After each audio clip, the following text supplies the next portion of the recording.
네, 반갑습니다. 네. 오늘 찬양을 행복이라는 찬양을 해주셨는데요. 우리가 살면서 참 행복했던 그런 기억들이 있지 않습니까?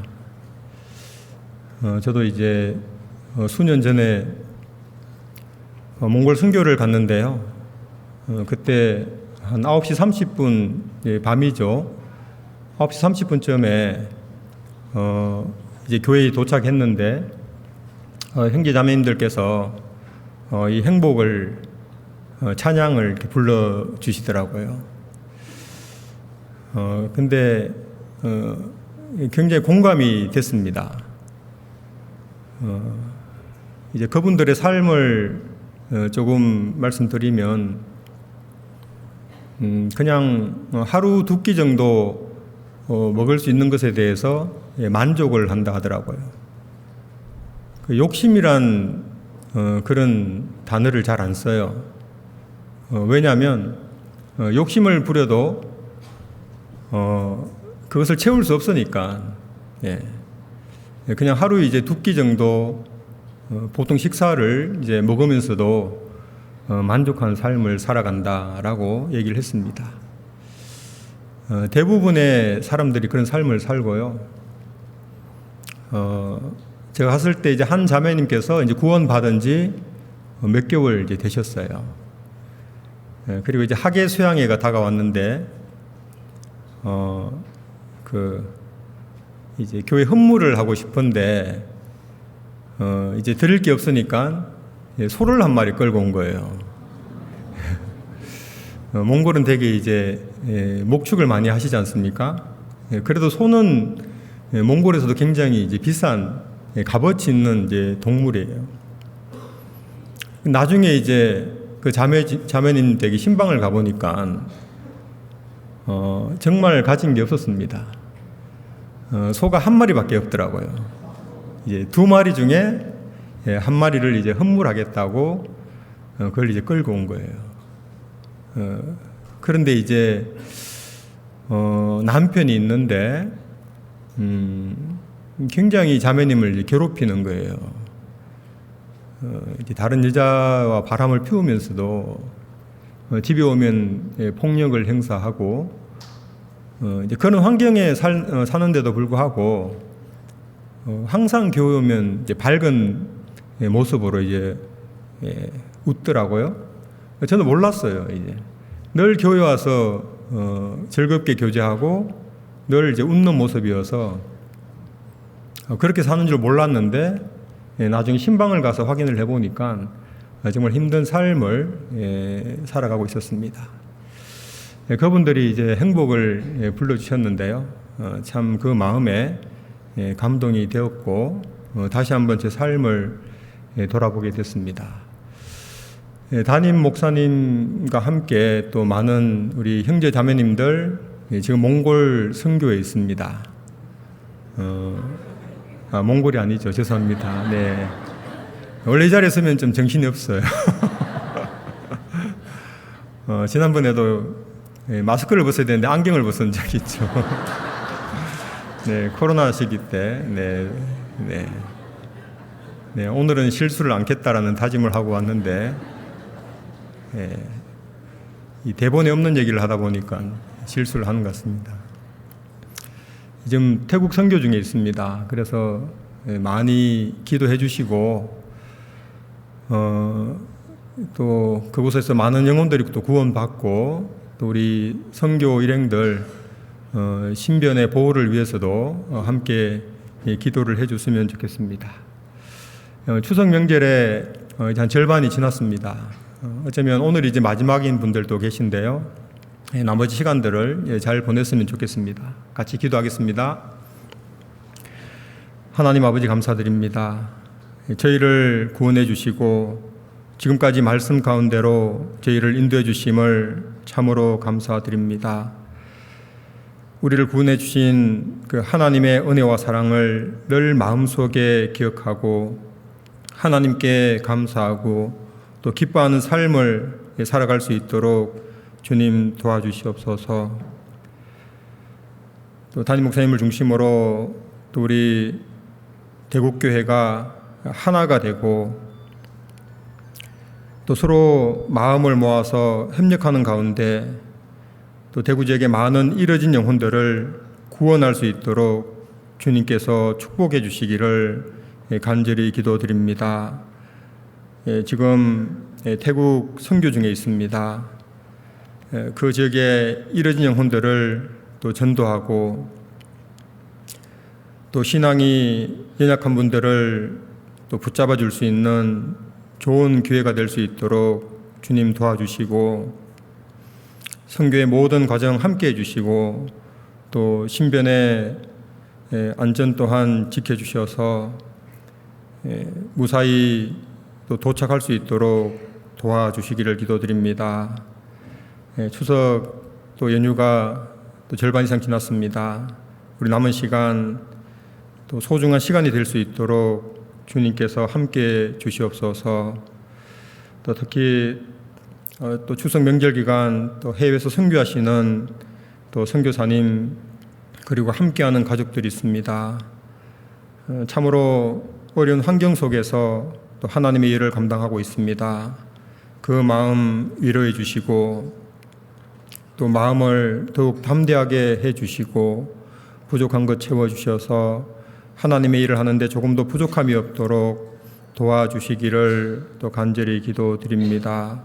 교회 안에 여러 어려운 형편에 처하신 분들 주님께서 그 모든 형편을 아시오매 각 사람마다 올바른 길로 인도해 주시기를 또 기도드립니다. 지금 함께 말씀을 묵상하려고 합니다. 모든 시간 하나님께서만 인도해 주시기를 바라며 우리를 사랑하시는 예수님 이름으로 기도드렸습니다. 아멘. 우리 시편 26편 말씀을 찾겠습니다.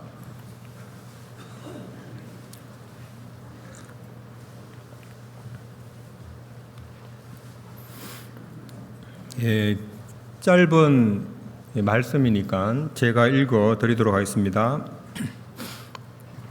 내가 나의 완전함에 행하여 싸우며 요동치 아니하고 여호와를 의지하여 싸우니 여호와여 나를 판단하소서. 여호와여 나를 살피시고 시험하사 내 뜻과 내 마음을 단련하소서.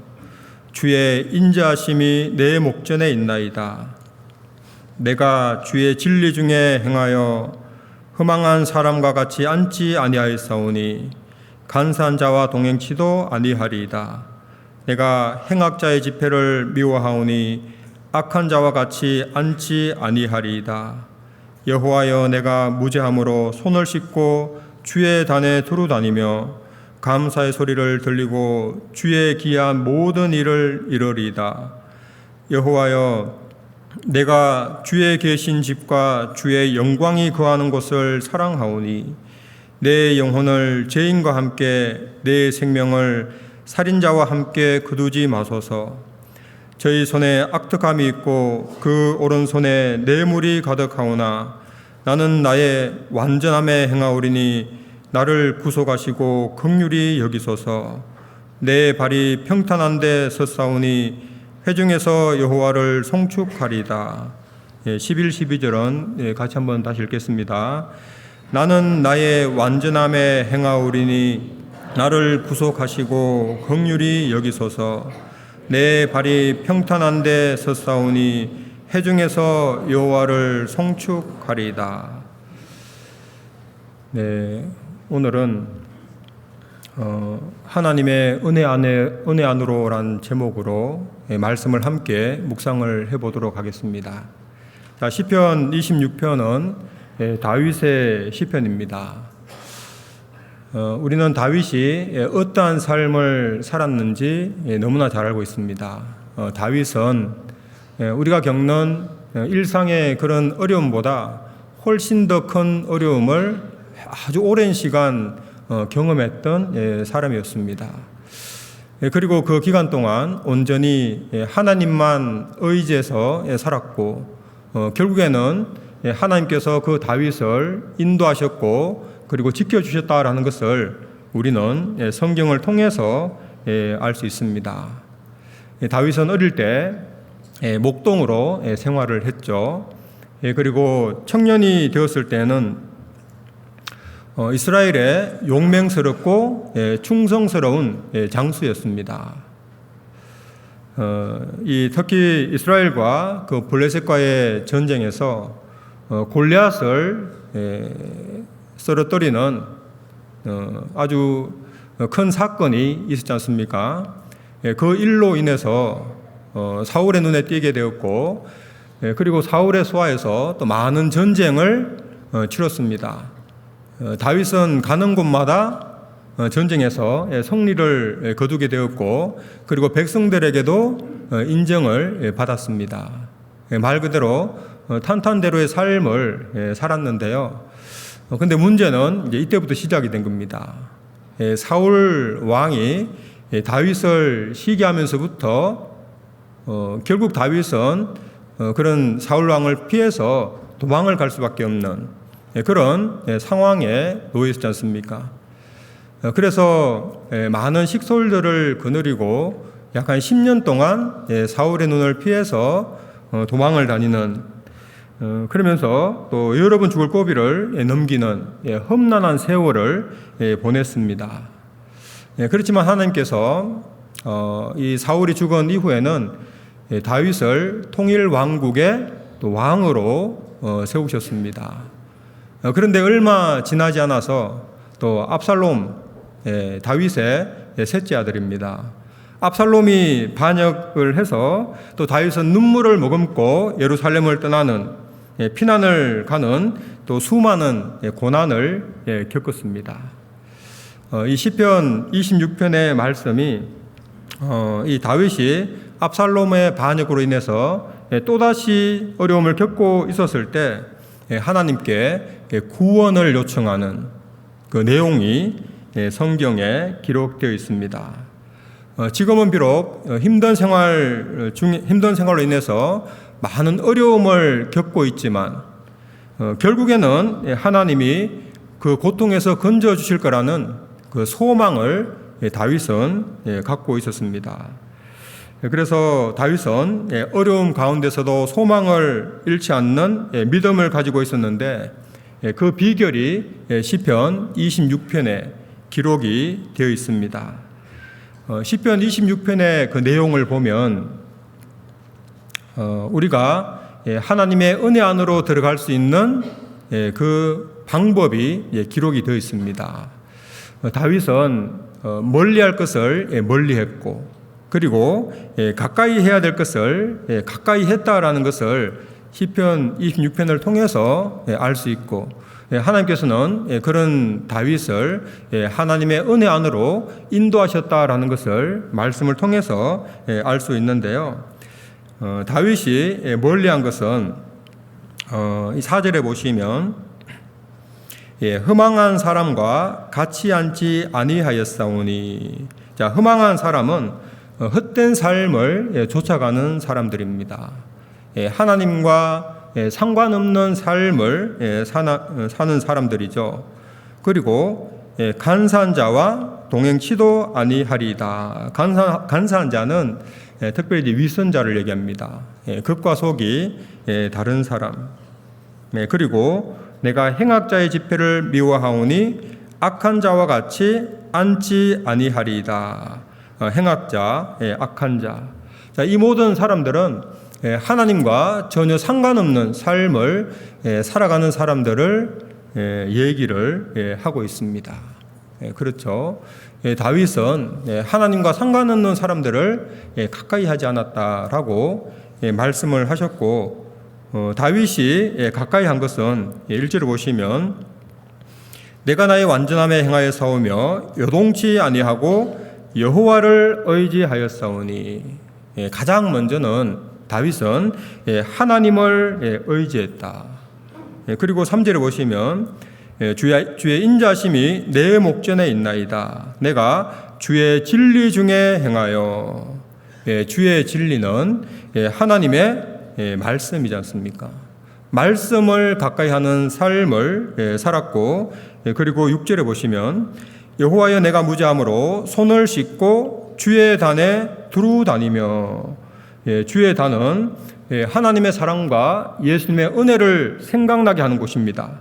그래서 다윗은 이 하나님의 사랑과 예수님의 은혜를 늘 마음속에 생각하고 감사하는 삶을 살았습니다.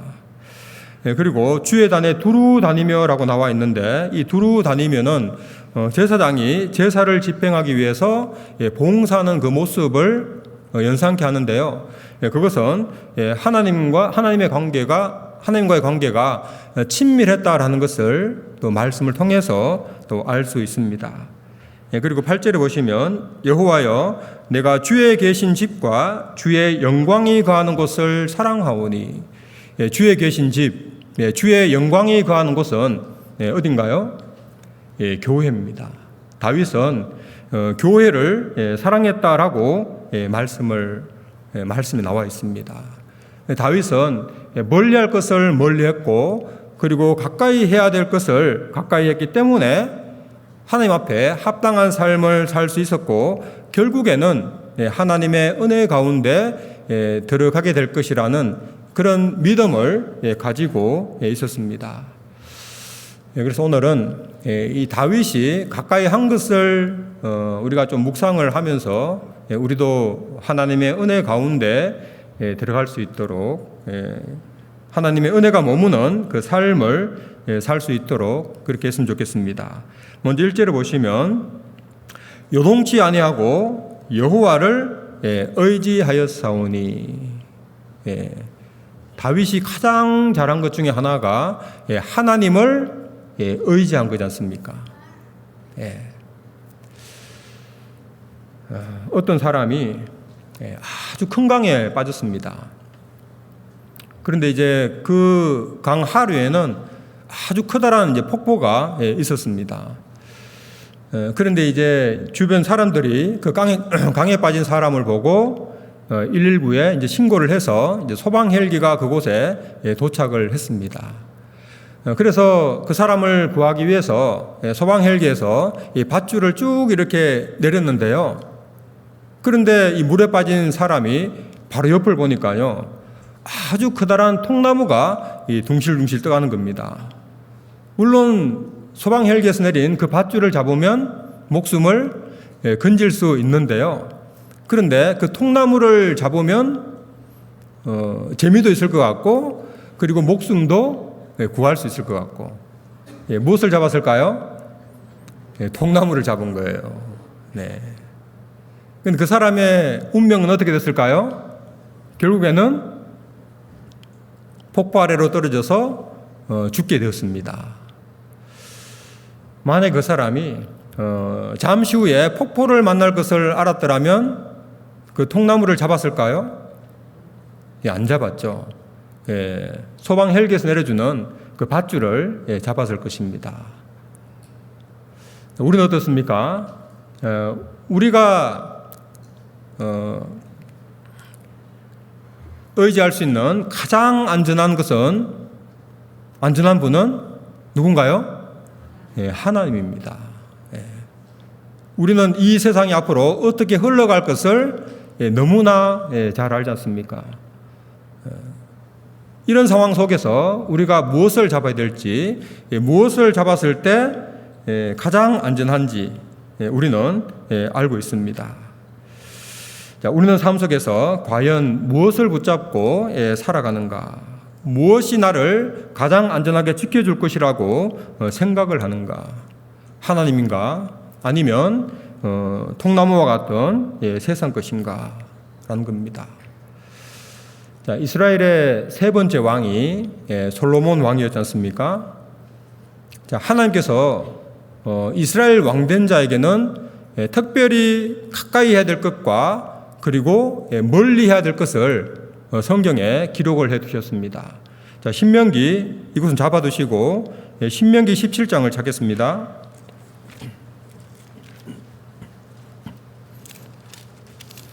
구약 성경 288쪽입니다.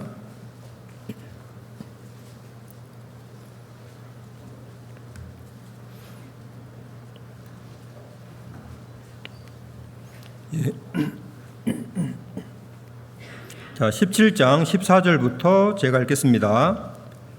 내가 내 하나님 여호와께서 내게 주신 땅에 이르러서 그 땅을 얻어 거할 때 만일 우리도 우리 주위의 열국같이 우리 위에 왕을 세우리라는 뜻이 나거든 반드시 내 하나님 여호와의 택하신 자를 내 위에 왕으로 세울 것이며 내 위에 왕을 세우려면 내 형제 중에서 한 사람으로 할 것이요 내 형제 아닌 타국인을 내 위에 세우지 말 것이며 16절 왕된 자는 말을 많이 두지 말 것이요 말을 많이 얻으려고 그 백성을 애굽으로 돌아가게 말 것이니 이는 여호와께서 너희에게 이르시기를 너희가 이후에는 그 길로 다시 돌아가지 말 것이라 하셨음이며 아내를 많이 두어서 그 마음이 미혹되게 말 것이며 은금을 자기를 위하여 많이 쌓지 말 것이니라.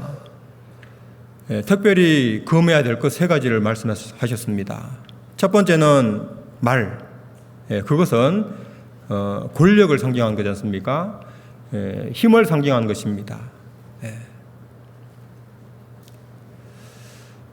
그리고 두 번째는 아내를 많이 두어서 그 마음이 미혹되게 말 것이며 우리의 마음을 빼앗는 것. 그리고 세 번째는 은금을 자기를 위하여 많이 쌓지 말 것이니라. 자, 말 그리고 우리 마음을 미혹되게 하는 것. 그리고 은금 재물이죠. 자, 이런 것들은 하나님으로부터 멀어지게 하는 것들입니다. 자, 우리가 이런 것들에게 마음을 빼앗기게 되면 결국에는 하나님으로부터 멀어지기 때문에 그런 것들을 가까이 해서는 안 된다라고 말씀을 하셨습니다. 그리고 18절에 보시면 그가 왕위에 오르거든 레위 사람 제사장 앞에 보관한 이 율법서를 경사하며 평생에 자기 옆에 두고 읽어서 그 하나님 여호와 경외하기를 배우며 이 율법의 모든 말과 이 규례를 지켜 행할 것이라. 그리하면 그의 마음이 그 형제 위에 교만하지 아니하고 이 명령에서 떠나 좌로나 우로나 치우치지 아니하리니 이스라엘 중에서 그와 그의 자손의 왕위에 있는 날이 장구하리라. 하나님의 말씀을 가까이 할 것을 하나님께서는 말씀을 하셨습니다. 다윗은 무엇을 붙잡고 살았을까요? 솔로몬은 무엇을 붙잡고 살았을까요? 솔로몬의 아버지가 누구예요? 방금 얘기했지 않습니까? 다윗 왕입니다. 다윗 왕. 아까 시편 26편을 기록한 다윗 왕인데요. 이 다윗 왕께서 죽기 직전에 아들에게 유언으로 남긴 말씀이 성경에 기록이 되어 있습니다. 열왕기상을 찾아보겠습니다. 열왕기상 구약 성경 510쪽 2장 열왕기상 2장입니다.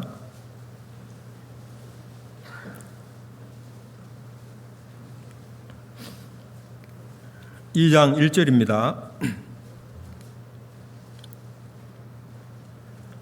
510쪽 다윗이 죽을 날이 임박하매 그 아들 솔로몬에게 명하여 가로되 내가 이제 세상 모든 사람의 가는 길로 가게 되었노니 너는 힘써 대장부가 되고 내 하나님 여호와의 명을 지켜 그 길로 행하여 그 법률과 계명과 율례와 증거를 모세 율법에 기록된 대로 지키라.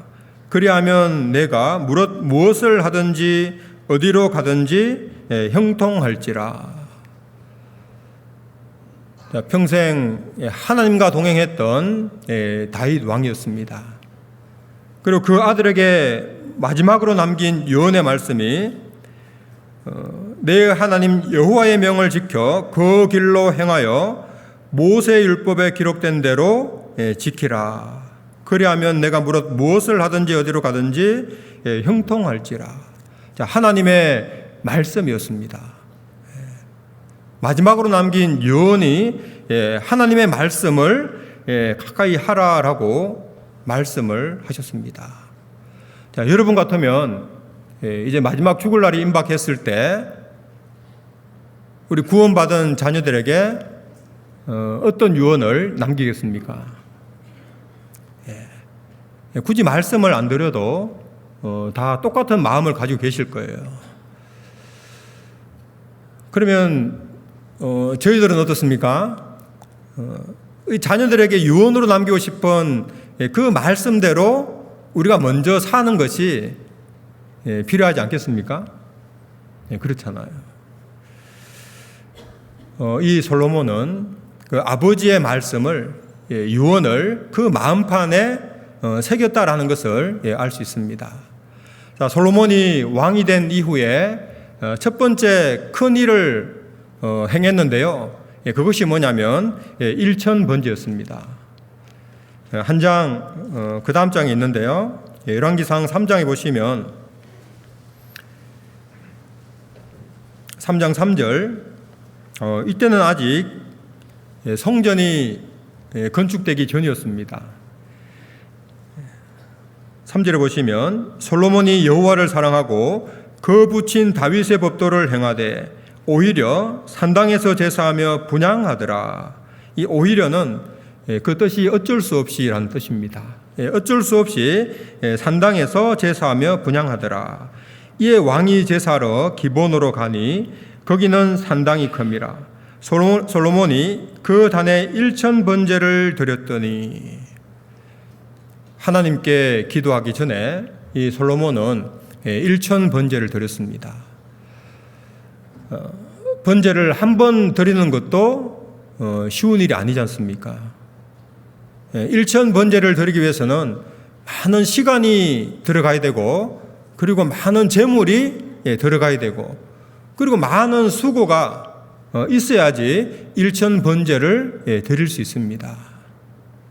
솔로몬은 그 마음속에 아주 간절한 소원이 있었습니다. 우리도 소원 있잖아요. 우리는 얼마만큼 하나님 앞에 간절하게 기도했는가, 그 기도를 위해서 얼마나 열심히 삶을 살았는가. 사실 솔로몬하고 비교를 해보면 우리는 너무 부족한 사람이었다라는 것을 알 수 있습니다. 자, 그때 하나님께서 솔로몬의 꿈에 나타났습니다. 구약 시대는 주로 하나님께서 이상으로 그리고 몽조로 자기의 뜻을 계시하셨다라고 나와 있는데요. 이때는 솔로몬의 꿈에 나타나셨는데 5절에 보시면 기브온에서 밤에 여호와께서 솔로몬의 꿈에 나타나시니라. 하나님이 이르시되 내가 내게 무엇을 줄고 너는 구하라. 하나님께서 솔로몬의 기도를 들어주시겠다라고 말씀을 하셨습니다. 자, 9절에 보시면 누가 주의 이 많은 백성을 재판할 수 있사오리까? 지혜로운 마음을 종에게 주사 주의 백성을 재판하여 선악을 분별하게 하옵소서. 우리도 이런 기도를 하지 않습니까? 우리에게 지혜를 주십시오. 자, 솔로몬이 이렇게 기도를 한 것은 이스라엘 백성들을 위해서입니다. 하나님에게 지혜를 구했다는 것은 그것은 하나님의 지혜를 달라는 거지 않습니까? 그것은 하나님의 뜻대로 이스라엘 백성들을 다스려 달라는 그런 의미가 있습니다. 그때 하나님께서 말씀하셨습니다. 10절에 보시면 솔로몬 이것을 구하매 그 말씀이 주의 마음에 맞은지라. 이에 하나님이 저에게 이르시되 내가 이것을 구하도다. 자기를 위하여 수도 구하지 아니하며 부도 구하지 아니하며 자기 원수의 생명 멸하기도 구하지 아니하고 오직 송사를 듣고 분별하는 지혜를 구하였은즉 내가 내 말대로 하여 내게 지혜롭고 총명한 마음을 주노니 너의 전에도 너와 같은 자가 없었거니와 너의 후에도 너와 같은 자가 일어남이 없으리라. 내가 또 너의 구하지 아니한 부와 영광도 내게 주노니 내 평생의 열왕 중에 너와 같은 자가 없을 것이라. 자, 솔로몬의 기도는 하나님의 마음에 맞았다라고 기록되어 있습니다. 그리고 내가 구하지 아니한 부와 영광도 주시겠다라고 말씀을 하셨습니다. 솔로몬은 하나님께 많은 축복을 받았다라는 것을 성경을 통해서 우리가 알 수 있습니다. 그런데 시간이 점점 지나면서 솔로몬의 마음이 하나님으로부터 이 세상 것으로 옮겨갔습니다. 열왕기상 10장을 찾아보겠습니다.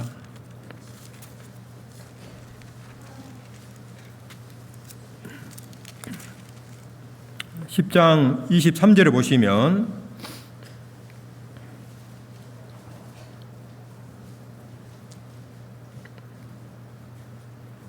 이 솔로몬의 재산과 지혜에 대해서 말씀을 하셨는데요. 솔로몬 왕의 재산과 지혜가 천하 열왕보다 큰지라. 천하가 다 하나님께서 솔로몬의 마음에 주신 지혜를 들으며 그 얼굴을 보기 원하여 각기 예물을 가지고 왔으니 곧 은그릇과 금그릇과 의복과 갑옷과 향품과 말과 노새라. 해마다 정한 수가 있었더라. 솔로몬이 병거와 마병을 모으매. 24절에 보시면 하나님께서 솔로몬의 마음에 주신 지혜를 들으며 하나님께서 솔로몬에게 지혜를 주셨는데 솔로몬은 그 지혜를 가지고 재물을 모으기 시작했습니다. 해마다 정한 수가 있었더라. 솔로몬이 병과 마병을 모으매. 그리고 왕이 예루살렘에서 은을 돌같이 흔하게 하고, 하나님께서 멀리 해야 될 것을 말씀을 하셨는데도 불구하고 솔로몬은 시간이 지나면서 그 마음이 하나님의 말씀에서 세상 것으로 옮겨졌습니다. 그리고 11장 2절에 보시면 여호와께서 일찍이 이 여러 국민에게 대하여 이스라엘 자손에게 말씀하시기를 너희는 저희와 서로 통하지 말며 저희도 너희와 서로 통하게 말라. 저희가 정령코 너희의 마음을 돌이켜 저희의 신들을 좇게 하리라 하셨으나 솔로몬이 저희를 연애하였더라. 왕은 후비가 700인이요 빈장이 300인이라. 왕비들이 왕의 마음을 돌이켰더라. 솔로몬의 나이 늙을 때 왕비들이 그 마음을 돌이켜 다른 신들을 좇게 하였으므로 왕의 마음이 그 붙인 다윗의 마음과 같지 아니하여 그 하나님 여호와 앞에 온전치 못하였으니. 자, 솔로몬의 처와 첩이 몇 명이라고요? 1000명이었습니다. 1000명. 네. 한꺼번에 1000명을 줬을까요? 아니면 한 사람 한 사람 들이다 보니까 1000명이 됐을까요? 네. 한 사람 한 사람 들이다 보니까요. 어느새 왕비들이 1000명이 되었고, 그 왕비들은 다 이방 신들을 믿었고, 또 그들이 솔로몬으로 하여금 또 이방 신들을 섬기게 했습니다. 결과는 어떻게 됐을까요? 솔로몬에게 많은 대적들이 일어났습니다. 11장 뒷장에 보시면요, 많은 대적들에 대해서 말씀을 하셨고, 결국 나중에 아들 세대에 가서 이스라엘이 남과 북으로 분열이 되었고, 그리고 그때 이 북이스라엘의 왕이 되었던 여로보암이 솔로몬이 정치를 잘못하는 바람에 애굽으로 도망을 갔잖아요. 그리고 솔로몬이 죽은 이후에 다시 이스라엘 땅으로 돌아왔습니다. 그때 가지고 온 것이 뭐냐면 금송아지 우상이었습니다. 그래서 이스라엘 백성들에게 그 우상을 섬기는 것을 퍼뜨리게 된 거예요. 나중에 북이스라엘이 멸망당하고 남유다가 멸망당하고, 그리고 이스라엘 민족이 사라졌습니다. 엄청난 징계를 받은 거죠. 그 징계가 사실 이 솔로몬 왕으로부터 시작이 되었다라는 것을 우리는 염두를 해야 될 것입니다. 그렇지만 다윗은 요동치 아니하고 여호와를 의지했다라고 말씀에 나와 있습니다. 그리고 많은 군대, 그리고 용사, 말, 그런 것들을 의지하는 것은 안전하지 못하다라고 다윗은 얘기를 했습니다. 그러면서 하나님을 의지하라. 그러면 그 하나님이 너의 의지가 되시고 방패가 되신다라고 말씀을 하시면서 끝까지 다윗은 하나님만을 의지했다라는 것을 말씀을 통해서 알 수 있습니다. 시편 115편에 보시면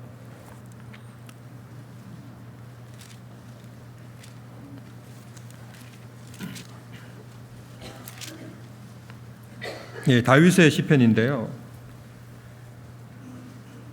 115편 9절에 보시면 이스라엘아 여호와를 의지하라. 그는 너희 도움이시요 너희 방패시로다. 아론의 집이여 여호와를 의지하라. 그는 너희 도움이시요 너희 방패시로다. 여호와를 경외하는 너희는 여호와를 의지하라. 그는 너희 도움이시요 너희 방패시로다. 여호와께서 우리를 생각하사 복을 주시되 이스라엘 집에도 복을 주시고 아론의 집에도 복을 주시며 대소무론하고 여호와를 경외하는 자에게 복을 주시리로다. 자, 이스라엘아 여호와를 의지하라. 아론의 집이여 여호와를 의지하라. 여호와를 경외하는 너희는 여호와를 의지하라. 다윗은 끊임없이 여호와를 의지하라라고 우리에게 외치고 있습니다. 자, 다윗이 그렇게 말할 수 있었던 것은 여러 힘든 상황에 처해 있었을 때 하나님께서 다윗과 함께 하셨고 그 힘든 상황에서 도와주셨다는 것을 경험을 했기 때문에, 충분히 경험을 했기 때문에 항상 여호와를 의지하라라고 말씀을 하고 있습니다. 자, 시편 4편 한번 찾아보겠습니다. 이 시편 4편도 압살롬에게 쫓기는 상황에서 기록한 내용입니다.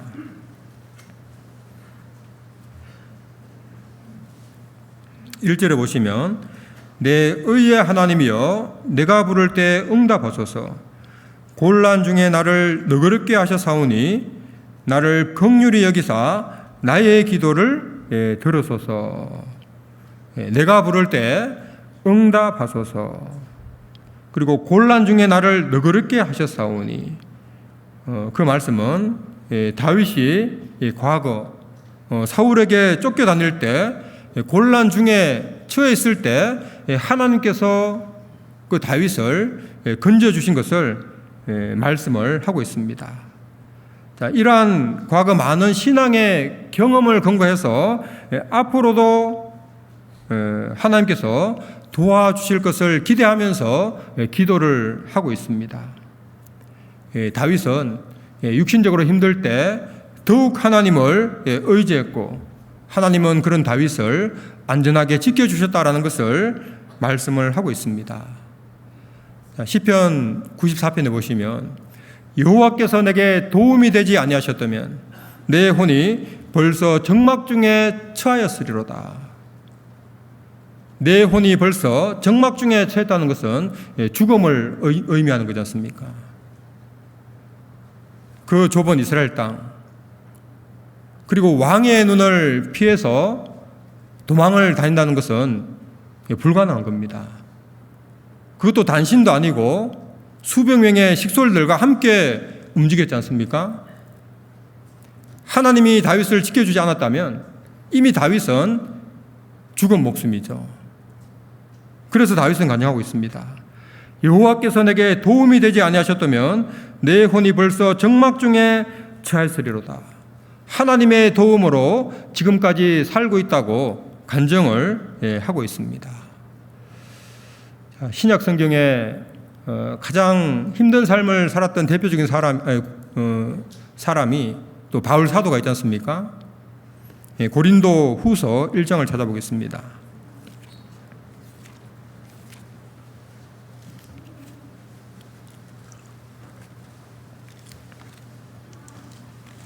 고린도후서 1장.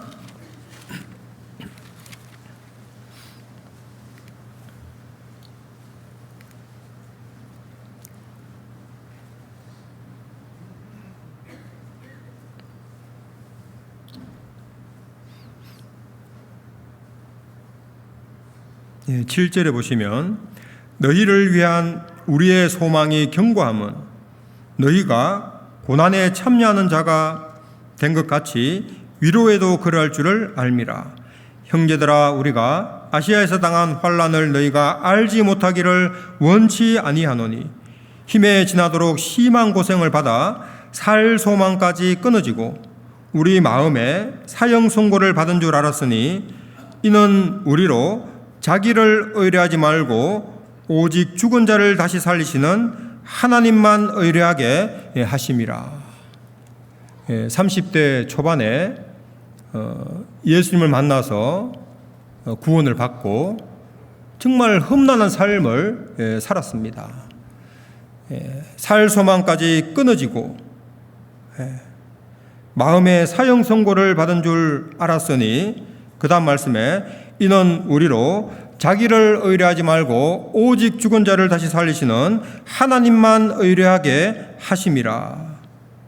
그 다음 말씀에 그가 이같이 큰 사망에서 우리를 건지셨고, 이것은 신앙의 경험입니다. 과거에 바울 사도가 어려움에 처했을 때 이같이 큰 사망에서 우리를 건지셨고 또 건지시리라. 또한 이후에라도 건지시기를 그를 의지하여 바라노라. 앞으로도 많은 어려움이 있을 걸 이 바울은 알았고 그 어려움 가운데 하나님께서 건져주실 거라는 그 마음의 확신을 그 마음속에 있었습니다. 우리도 마찬가지죠. 우리도 믿음이 연약하기 때문에 아직까지 하나님을 온전히 의지하지 못합니다. 그런데 우리가 계속해서 그 믿음을 성장시킬 수 있는 그런 경험을 계속해야 되지 않습니까? 그리고 우리가 온전히 하나님만 의지한다면 말 그대로 세상에 부러운 것이 없을 것입니다. 우리가 구원받았을 때도 그랬잖아요. 구원받았을 때 우리는 그 하나로 만족을 했습니다. 만약에 우리가 하나님을 온전히 의지하면서 살아간다면 그 하나로 또 우리는 만족하며 또 신앙생활을 할 수 있을 거라고 생각됩니다. 자, 우리의 지난 시간들을 되돌아보면 항상 주님의 도움을 받으면서 살았다는 것을 알 수 있습니다. 세상 것에 마음이 빼앗겨서 곁길로 나아가는 나를 붙잡아 주셨고 또 옳은 길로 인도하셔서 또 안전한 곳에 우리를 두셨습니다. 우리가 구원받지 못할 때는 내 마음대로 살았습니다. 세상 욕심, 그것이 우리 속에 가득 찼잖아요. 그리고 그 욕심을 채우기 위해서 우리는 하나님을 멀리하는, 하나님과 상관없는 삶을 살았는데요. 그런데도 불구하고 하나님께서는 우리를 구원해 주셨습니다. 그리고 천국에 갈 수 있는 산 소망이 생겼습니다. 그럼에도 불구하고 시간이 지나면 지날수록 우리의 마음은 하나님으로부터 이 세상 것으로 옮겨진 거예요. 우리가 구원받은 이후에는 하나님 앞에 올바른 삶을 살아야 되는데도 불구하고 그런 삶을 살지 못했습니다. 그런데도 우리가 이 자리에 앉아 있을 수 있는 것은 하나님의 도움이지 않습니까? 마귀는 우는 사자같이 두루다니며 삼키를 자를 찾는다라고 성경에 기록되어 있습니다. 마귀의 능력이 우리의 힘보다 훨씬 더 강하다는 것을 알지 않습니까? 그럼에도 불구하고 우리가 이 자리에 있을 수 있는 것은 하나님께서 우리를 안전하게 지켜주시고 보호해 주셨습니다.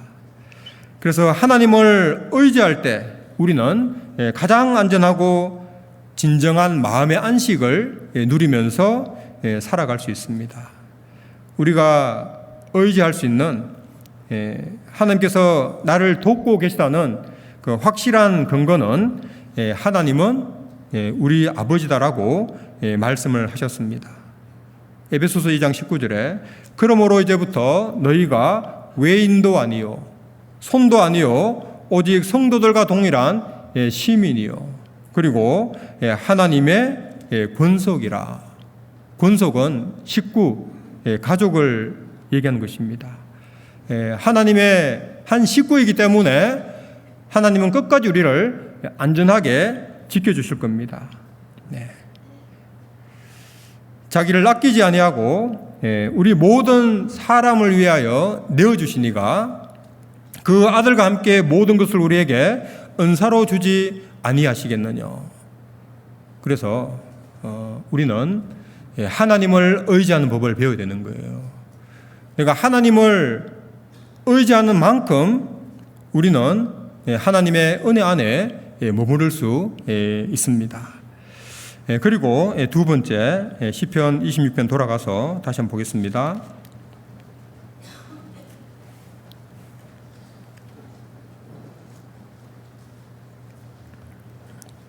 3절에 보시면 주의 인자하심이 내 목전에 있나이다. 내가 주의 진리 중에 행하여. 주의 진리는 하나님의 말씀을 얘기하는 것입니다. 주의 진리 중에 행하여라는 뜻은 하나님의 말씀을 가까이 하고 말씀에 의지하는 삶을 얘기를 하는 것입니다. 우리는 얼마 전에 이 코로나 시대를 경험을 했습니다. 그런데 어떤 한 형제님께서요, 오히려 코로나 시대를 거치면서 하나님과 더 가까워졌다라고 간증을 했습니다.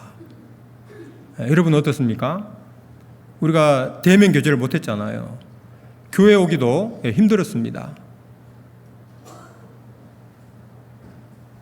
그래서 어떤 사람은 그 마음속에 이것은 위기다라고 느끼고 오히려 집에서 더 많이 말씀을 읽었던 분도 계실 거예요. 우리가 어렵고 힘들수록 시간이 없을 때일수록 더 말씀을 가까이 해야 됩니다. 말씀이 우리를 안전하게 지켜줍니다. 저도 회사 다닐 때 일찍 퇴근하면 보통 한 10시쯤 됐습니다. 그리고 늦게 퇴근할 때는 새벽에 퇴근을 했습니다.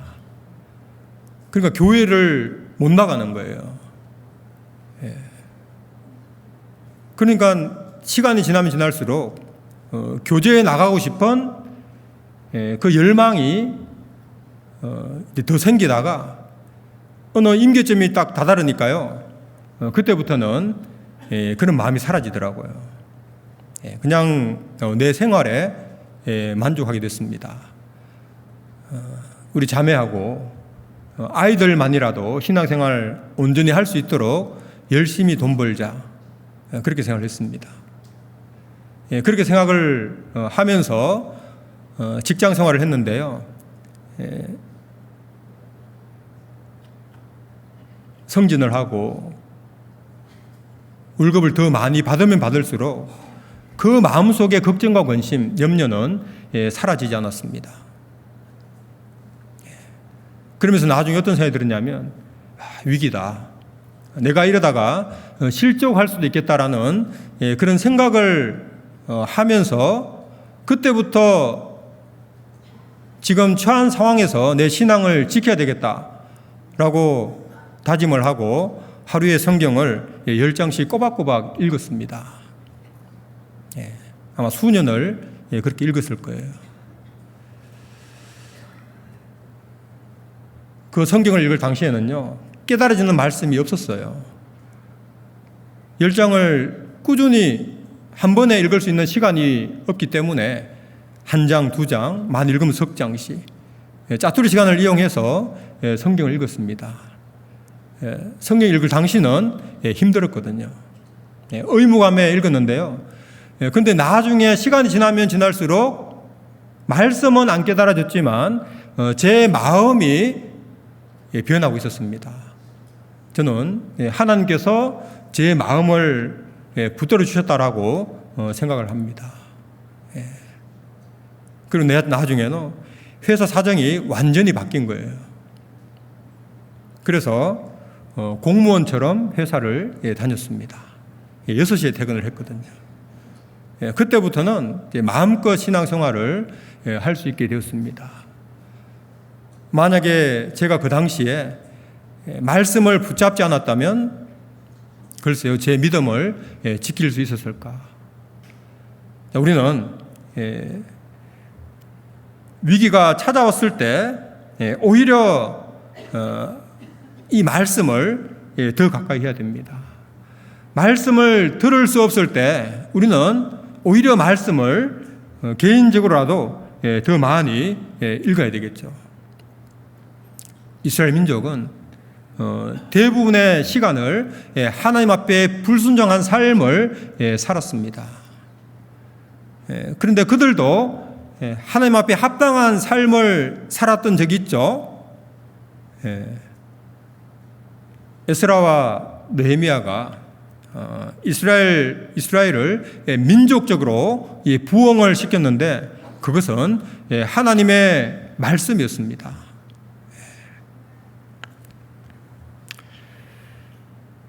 인생의 고난이나 위기가 찾아왔을 때 더욱 붙잡아야 될 것이 하나님의 말씀이다라는 것을 우리는 잘 알고 있지 않습니까? 여호수아 1장을 찾아보겠습니다.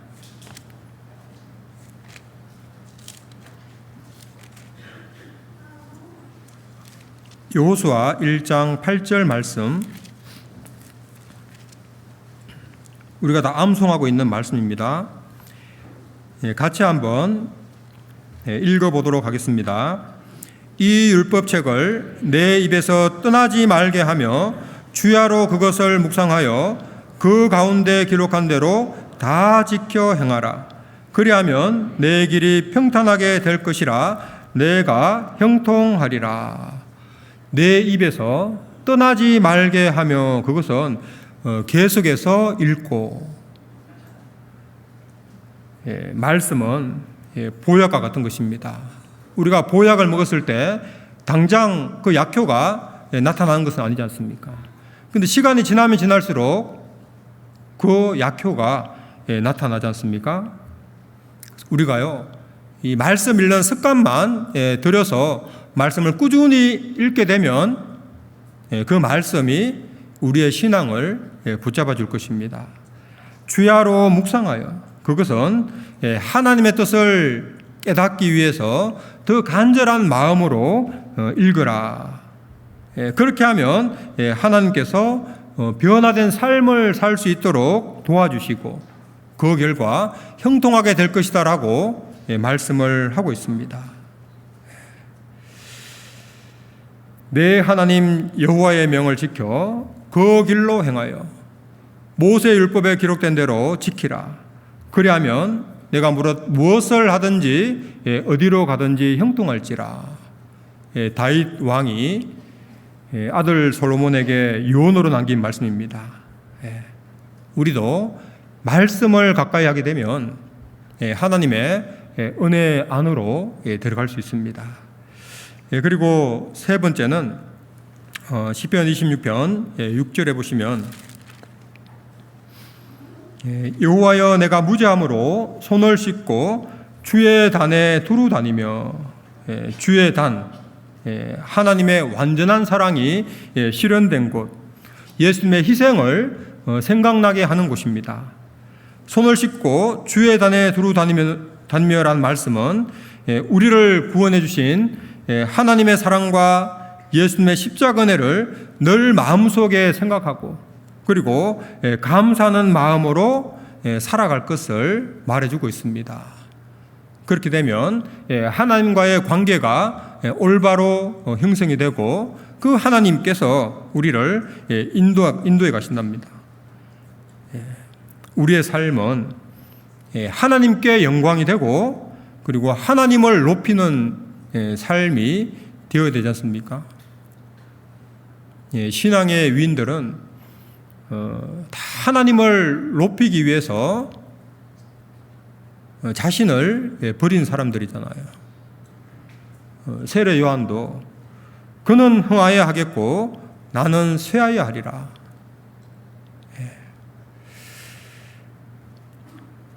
바울 사도도 살든지 죽든지 내 몸에서 그리스도가 존귀되게 하려 하나니 이제 내가 사는 것이 그리스도니 죽는 것도 유익함이니라. 다윗 왕도 하나님이여 주는 하늘 위에 높이 들리시며 주의 영광은 온 세계 위에 높아지기를 원하나이다.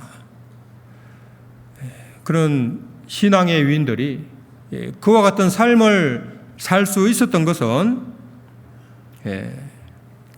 예수님의 희생이지 않습니까?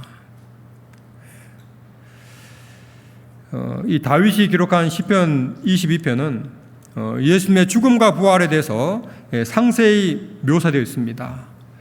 예수님이 오시기 1000년 전 이미 다윗은 예수님께서 십자가에 못 박혀 죽으심으로 인류를 구원하실 거라는 것을 잘 알고 있습니다. 예수님의 십자가 사랑이 다윗을 완전한 길로 인도할 수 있었듯이 우리에도 마찬가지입니다. 예수님의 생애, 십자가, 그리고 죽음과 부활, 우리에게 너무나 큰 삶의 위로가 되고 힘이 되지 않습니까? 우리가 큰 어려움을 겪으면 겪을수록 예수님의 그 사랑, 십자가 사랑은 우리에게 많은 위로가 되고 힘이 된다는 것을 우리는 경험을 하게 됩니다.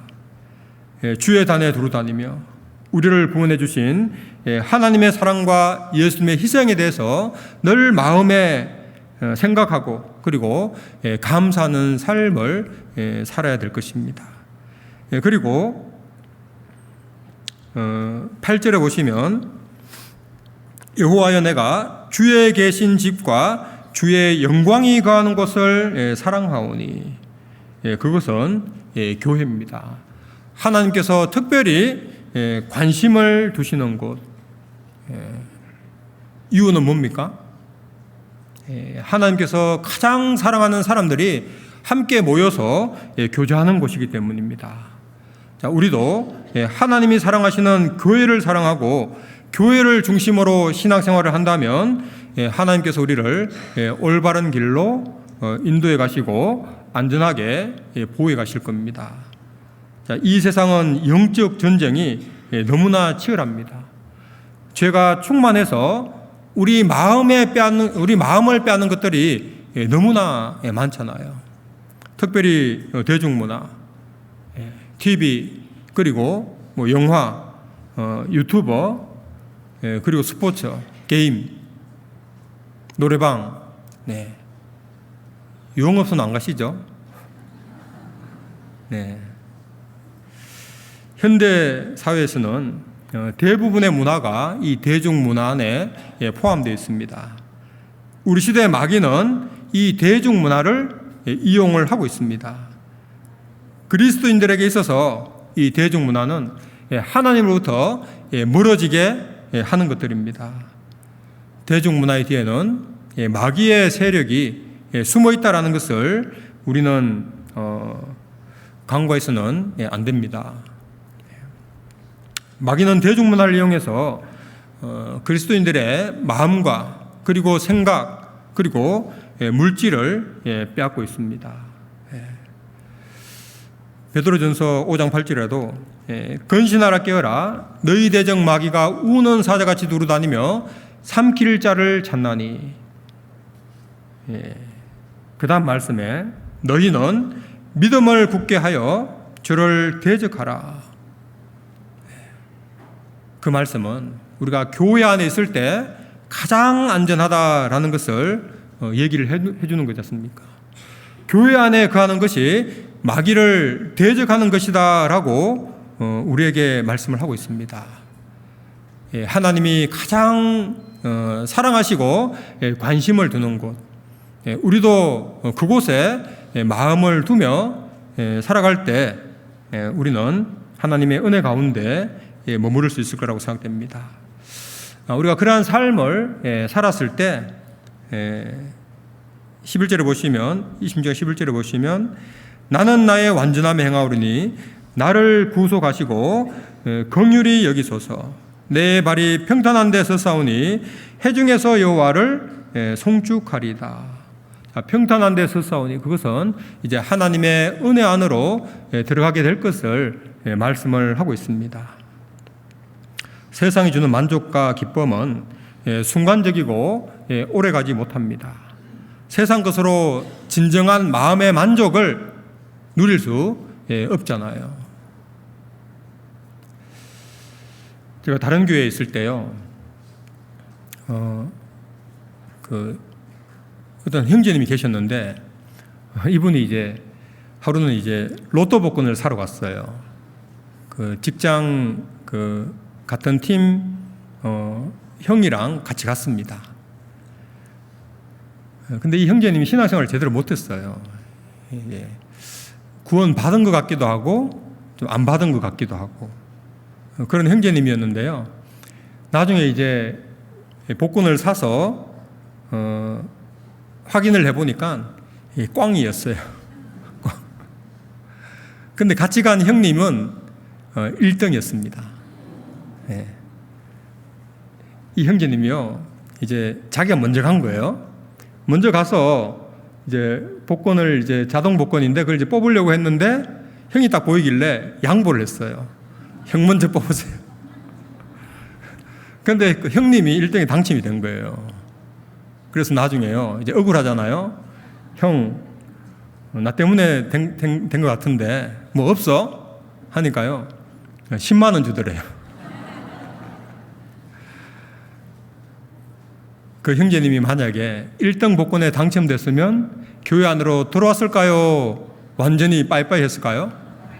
네.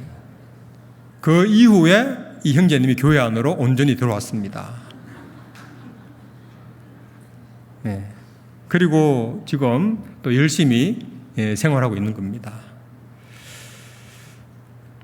자, 우리도 진정 의지해야 될 것이 무엇인가, 가까이 해야 될 것이 무엇인가, 시편 26편은 우리에게 말씀을 하고 있습니다.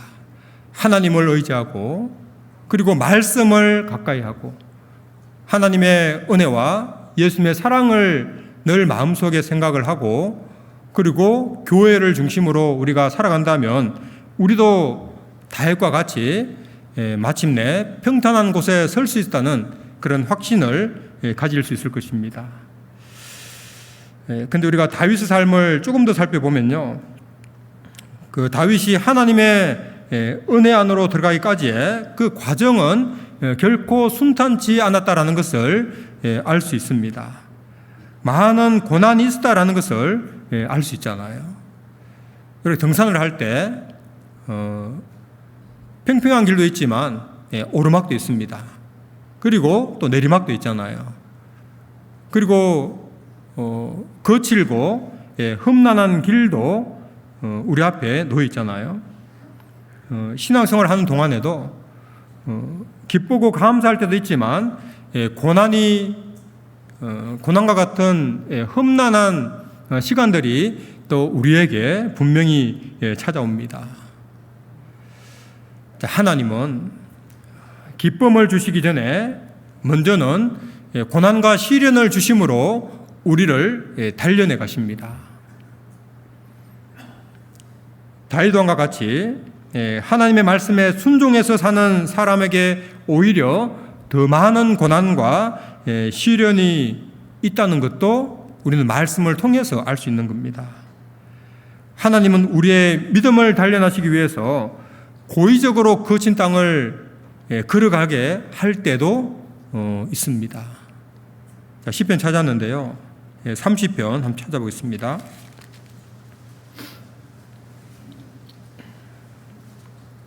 1절에 보시면 여호와여, 내가 주를 높일 것은 주께서 나를 끌어내사 내 대적으로 나를 인하여 기뻐하지 못하게 하심이니이다. 3절 여호와여 주께서 내 영혼을 엄부에서 끌어내사 나를 살리사 무덤으로 내려가지 않게 하셨나이다. 주의 성도들아 여호와를 찬송하며 그 거룩한 이름에 감사할지어다. 그 노염은 잠깐이요 그 은총은 평생이로다. 저녁에는 울음이 기숙할지라도 아침에는 기쁨이 오리로다.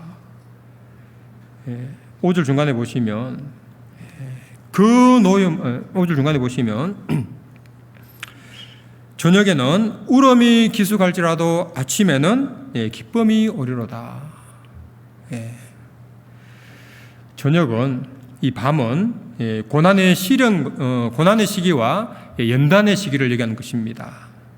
아침은 고난의 시기를 통과한 기쁨의 때를 말씀을 하고 있습니다. 아침을 맞이하기 위해서는 반드시 저녁을 통과해야 되는 것처럼 기쁨과 영광을 얻기 위해서는 반드시 고난과 시련을 통과해야 된다. 근데 5절 다시 보시면 그 노염은 잠깐이요 그 은총은 평생이로다. 고난의 기간은 우리에게 주어질 영광에 비해서 그렇게 길지 않다라는 말씀입니다. 고린도후서 4장에도 우리의 잠시 받는 환난에 경한 것이 지극히 크고 영원한 영광에 충한 것을 우리에게 이루게 함이니. 그래서 고난은 주어질 영광에 비해서 잠시 겪는 것이기 때문에 하나님의 위로와 축복을 생각하고 잘 참고 극복을 해야 될 것입니다. 그리스도인의 종착지는 아침, 기쁨과 영광이잖아요. 성경에 나오는 신앙의 많은 위인들도 지독한 밤을 통과한 후에 아침을 맞이하게 되지 않습니까? 요셉은 어릴 때는 아버지의 품에서 사랑을 받고 자랐지만 그리고 청년이 됐을 때는 형들의 시기로 인해서 애굽 시위대장 보디발의 집에 팔려서 종으로 살았습니다. 우리가 지금 현재 겪고 있는 고난보다 훨씬 더 많은 어려움을 13년 동안 겪었잖아요. 혼자라는 외로움, 종으로서 또 힘든 생활, 이방인으로서 멸시와 천대. 그렇지만 하나님은 13년이 지난 후에 이 요셉에게 빛을 비춰주셨습니다. 애굽의 총리가 되었고 아버지와 형들을 다시 만났고 그 모든 영광을 함께 누렸습니다. 욥도 마찬가지죠. 보라 인내한 자를 우리가 복되다 하나니 너희가 욥의 인내를 들었고 주께서 주신 결말을 보았거니와 주는 가장 자비하시고 긍휼히 여기시는 자신이라. 그렇죠.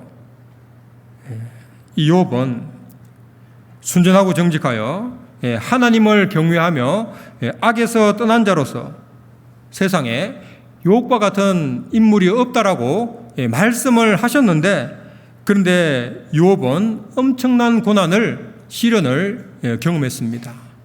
하루아침에 전 재산과 자녀를 모두 잃고 그리고 발바닥부터 정수리까지 악창이 나서 기와 조각으로 몸을 긁었잖아요.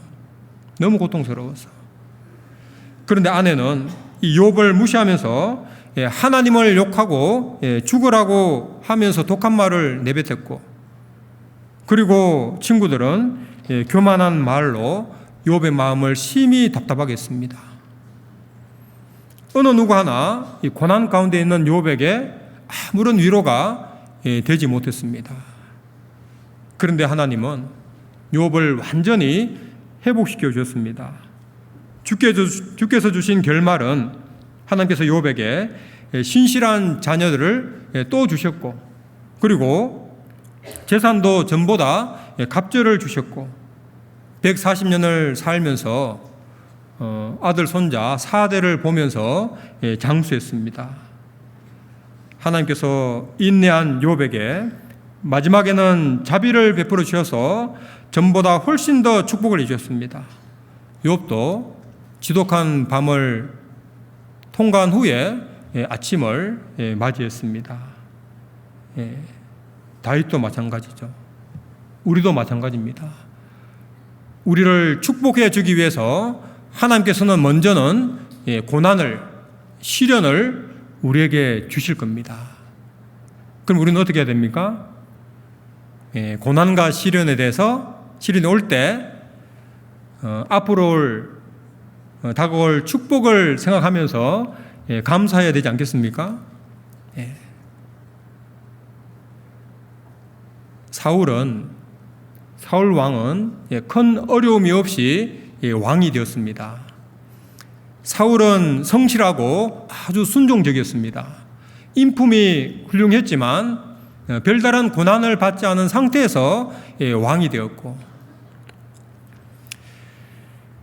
그런데 그것이 오히려 그에게 해로 작용해서 나중에는 하나님을 근심케 하고 결국에는 버림을 받았습니다.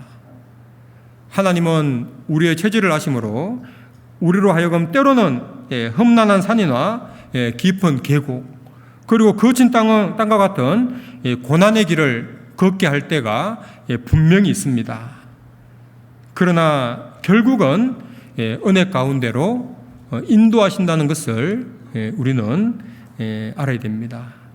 그런데 마귀는 반대잖아요. 마귀는 육신의 쾌락을 먼저 주고 육신의 기쁨을 먼저 주고 나중에는 우리를 멸망의 길로 몰아갑니다. 그래서 육신을 위해 살게 되면 당장의 즐거움은 있지만 그 뒤에는 하나님의 심판이 기다리고 있습니다. 그 즐거움은 마귀가 쳐놓은 덫에 불과하다라는 것을 우리는 깨달아야 될 것입니다. 자, 세상 마지막이 가까웠습니다. 자, 마지막이 가까울수록 우리가 더욱 경계해야 될 것은 마귀잖아요. 마귀는 세상 마지막이 가까웠다는 것을 너무나 잘 알기 때문에 지금 너무나 부지런하게 돌아다니고 있습니다. 그래서 세상 사람들을 구원 못 받게 하고 구원받은 그리스도인들을 또 세상 가운데로 끌고 가려고 애쓰고 있습니다. 히브리서 3장에 매일 피차 권면하여 너희 중에 누구든지 죄의 유혹으로 강팍해 됨을 면하라. 정과 욕심을 십자가에 못 박으라. 육신의 정욕 그리고 우리의 욕심을 버리라라고 말씀을 하고 있습니다. 자, 이 세상에서는 불신자들이 평탄한 길을 걷고 반면에 그리스도인들이 험난한 길을 걸어갈 때도 있습니다. 불신자들이 귀한 대접을 받고 오히려 하나님의 자녀가 천한 대접을 받을 수 있습니다. 그런데 악인의 형통, 세상에서 잘 나가는 사람들을 우리는 부러워해서는 안 되는 거예요. 주님이 재림하게 되면 인생 역전, 모든 상황이 뒤바뀌게 되지 않습니까? 육신의 자유를 누렸던 세상 사람들은 이제 고통 가운데 거하게 되고 그리스도를 위해서 고난을 받은 사람들은 영원한 기쁨을 누리게 됩니다. 그래서 이 세상의 마음이 빼앗겨서 우리는 그리스도인으로서 헛된 삶을 살아서는 안 됩니다. 우리 삶 가운데 내가 어떠한 삶을 살아가고 있는지 꼼꼼히 따져보고 멀리해야 될 것을 정리를 해야 됩니다. 우리는 앞으로 영원한 기쁨 있는 곳, 영원한 천국에서 살 사람들입니다. 그래서 세상 끝에 집착할 것이 아니라 천국을 생각하고 그곳에 우리가 마음을 두고 살아야 될 것입니다. 그래서 다윗 왕처럼 하나님을 의지하고 그리고 하나님의 말씀을 가까이 하고 그리고 하나님의 은혜와 사랑을 늘 마음속에 생각하면서 감사하는 마음을 가지고 그리고 하나님이 가장 관심을 두고 계신 교회에 우리도 관심을 가지고 살아간다면 우리도 하나님의 은혜 가운데 들어갈 수 있을 것입니다. 같이 기도하겠습니다. 하나님 아버지 감사드립니다. 우리를 구원해 주시고 지금까지 우리 믿음을 지켜주심을 참으로 감사드립니다.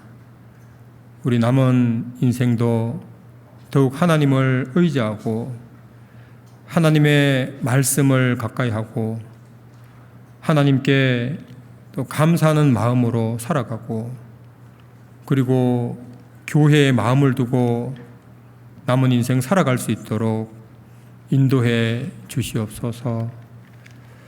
이 세상에는